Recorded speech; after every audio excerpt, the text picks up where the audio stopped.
This kind of stuff. I don't even know how to put into words because it is so hilarious if you know what you're looking at. Okay, whoever drew this knew exactly what they were doing. It's not by chance.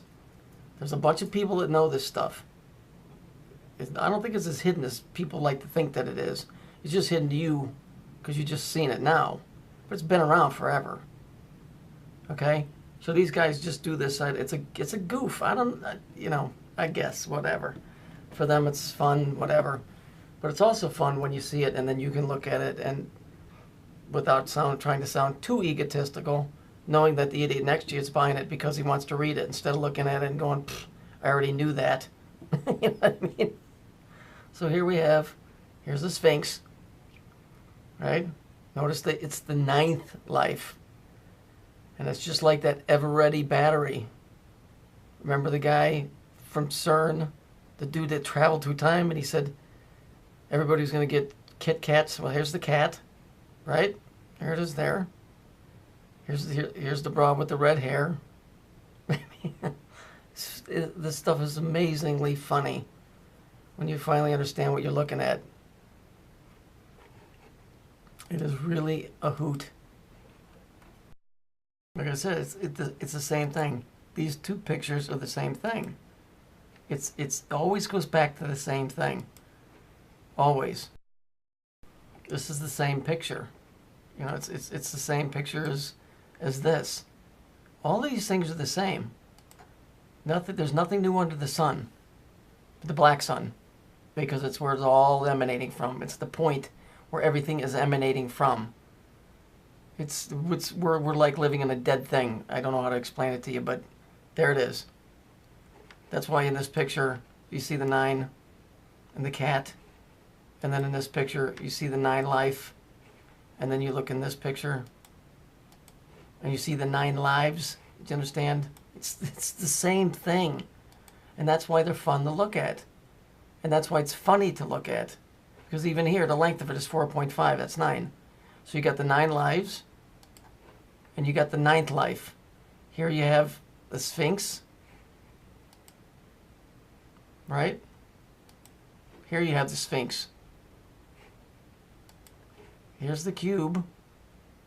Look, I can't remember who it was. There's some famous pope. I can't remember which one it was. I don't even want to use the word famous. Or it was a bishop or a cardinal, one of them fucks. And he wrote it. If you just go research it for yourself.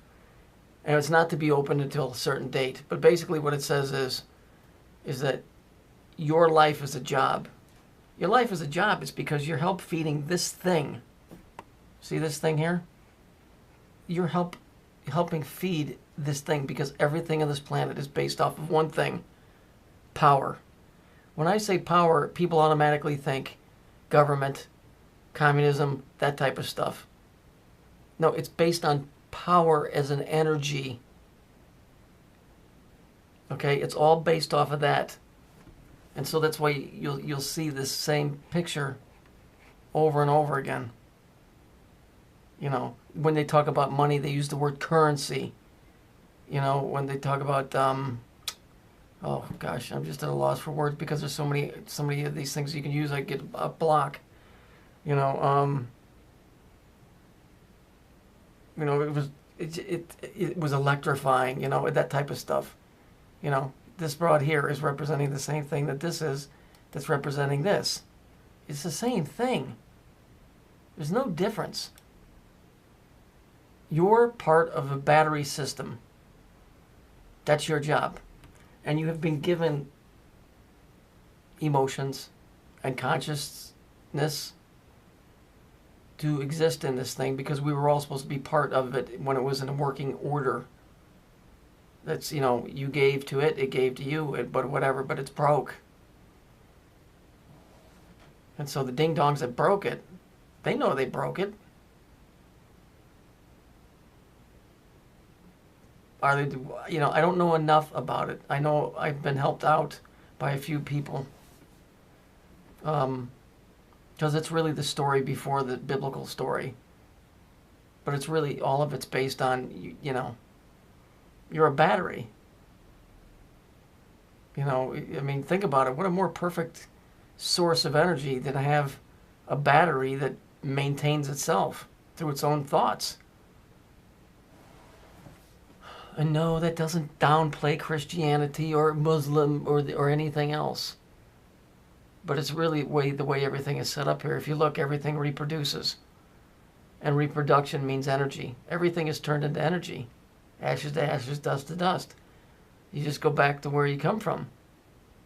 It's just because it's part of the cycle. See, it's, you know, I hate to say it, but we can talk in circles if you want. Which brings me to another point. I was laughing about this today, you know, because I'm such an old fucker. I'm not the oldest fucker on the planet, but I'm up there, 51. You know, the Beatles. You know, come on, man. Ringo Starr. What planet do you think that is? I mean, it's just silly little things like that that just have gone right over humanity's head. And guys like this guy standing here, smirking and laughing. Because they know 98% of the shit they fed you is bullshit. For real. You're a mushroom. You're kept in the dark and you're fed shit. You are a mushroom. We all are. Because they won't tell us the other side of it. We have the Bible, and that's the best you're going to get. And I think we should be thankful we've got that. But once again, all you got to do is make the comparison. The ninth life. Here's the Sphinx. Here's the cat. Here's the broad with the red hair.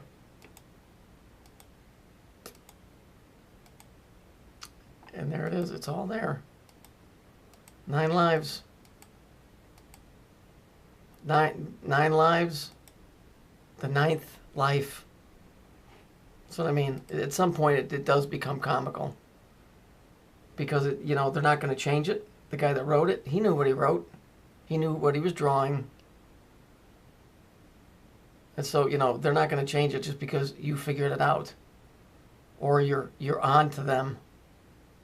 Because this shit goes so much far deeper than this. But it's a good start. It's a good start. You see, this is what I don't get. This really is the truth movement. What we're doing here, those of us that are looking at this stuff, this really is the truth movement. But yet, you don't hear a peep about it. And these guys, with the exception of Maxwell, who's talked about it a little bit, they will dance, I hate to say it, they will dance circles around the word Saturn. They don't bring it up. They steer clear of that word. Because once you start using the word Saturn, and you start using that word liberally, and showing where work weaves its way into religion, it comes right back to them chosen ones that are sitting over there in that piece of dirt. And they don't want that crap getting out. And that's a biblical truth. Go read Amos 5:26. That's what started the whole thing for me. They were worshiping Chiun. That's Assyrian for Saturn. Now, Saturn is connected to CERN. The pyramids once worked. That's what the Christmas trees represent. I'm not going to go back into all of that stuff, but that's what it is. It's just hidden science. Yeah, sure, there's a spirituality to it. Of course there is. Because that's how science works. The problem is with a lot of scientists, they leave the spirituality part out of it. It's really alchemy when it comes down to it. It's what it is. Science and sorcery is alchemy. You're working the 3rd dimension, you're working the 4th dimension. And that's what CERN is doing. So, interesting stuff, Maynard.